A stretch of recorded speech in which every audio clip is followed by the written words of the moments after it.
কি তারপরে কে গেছে জল তেল ও জল ব্যবহার করা যায়। তেলটা কার নামে অভিষেক করা হয়েছে? প্রভু যিশুর নামে। আর দেখো সে প্রভু যিশুর নামে ব্যবহার করেছিল। ওনার মুখে সাক্ষী শুনবো।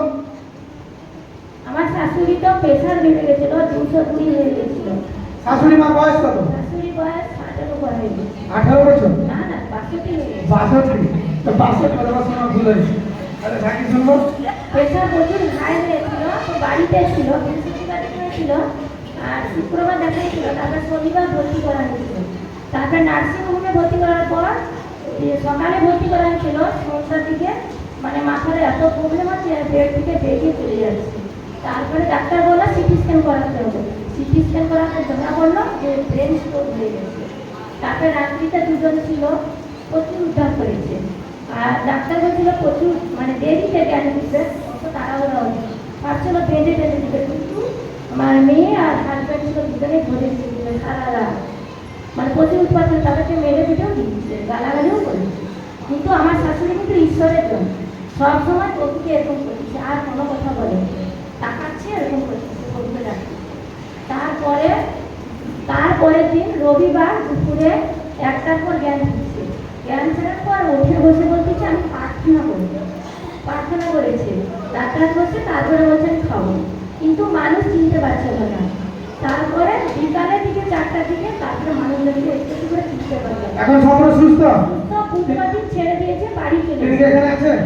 না, এখানে কে আসবে? সার্টিফিকেট দিকে নিয়ে আসবে। আচ্ছা, প্রত্যেকজনকে বলে যে যারা যারা নার্সিং হোম থেকে ঘুরে আসছে এই রিপোর্টগুলো তোমরা এখানে নিয়ে আসবে। আমি চাই অনলাইনে রিপোর্টগুলোকে দেখাতে। রিপোর্ট নিয়ে আসবে। রিপোর্ট প্রত্যেকজন যারা যারা নার্সিং হোমে রিপোর্ট করিয়েছো, ঘুরিয়ে দিয়েছে পেশেন্ট, এই রিপোর্ট বা এই ফটোগুলো তোমরা এখানে নিয়ে আসবে। কারণ এগুলো ধরে আমরা অনলাইনে পোস্ট করতে পারবো। কারণ অনেকজন ভাবে কি এটা মিথ্যা, অনেকজন ভাবে। তাই জন্য আমি বলছি যে আগামী সপ্তাহে রিপোর্ট নিয়ে শাশুড়াকে নিয়ে আসবে। পরবর্তী বড় ব্লেসিং করবে যিশু মসির নামে। আচ্ছা, আর কিছু বলতে চান? শুনবো। বলছি আমার স্বামী তো প্রার্থনা করতে করতে মানে হাল ছেড়ে দিয়েছিল, অন্য বলে চলে যেত জগতের মানুষের মতো।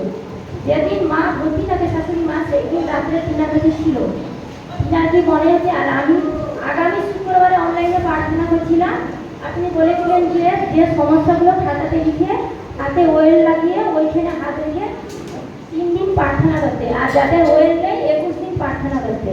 তো যখন হাল ছেড়ে দিল তখন আমি প্রভুর কাছে প্রার্থনা করছি যে 3 দিনের মধ্যে যেন স্বামী ওই প্রভুর মধ্যে আবার যেন ফিরে আসে। তো 3 দিন প্রার্থনা করেছি, আর শাশুড়ি সেই সময় নার্সিং হোমে ভর্তি আছে, আর তিনিও ছিল সেইখানে। তিনি বলতেছে ফোন করে যে প্রভুর ওই হালেলুয়া, হালেলুয়া। কতজন শুনেছো? অনলাইনে আমি লাইভে বলেছিলাম যারাতে তেল আছে, যার কাছে আমার মিনিস্ট্রি তেল, সে 3 দিন তেল লাগিয়ে প্রার্থনা করো, যার যার চাওয়া পাওয়া পরিষদ পূরণ করবে। আর যার কাছে নেই তেল আর জল, সে 21 দিন প্রার্থনা করো। আচ্ছা, তুমি 3 দিন প্রার্থনা করেছো? 3 দিনের দিন আমার শাশুড়ি নার্সিং হোমে ভর্তি ছিল। আমি উল্টা পথে চলে গেছিল, জগতের দিকে চলে গেছিল, কিন্তু ইনার প্রার্থনা করতে স্বামী মন করে বলছে ওয়েল ওয়াটার নিয়ে আসো, লাগাবো। আবার রিটার্ন বিশ্বাস হয়ে গেছে যিশু মসির নামে।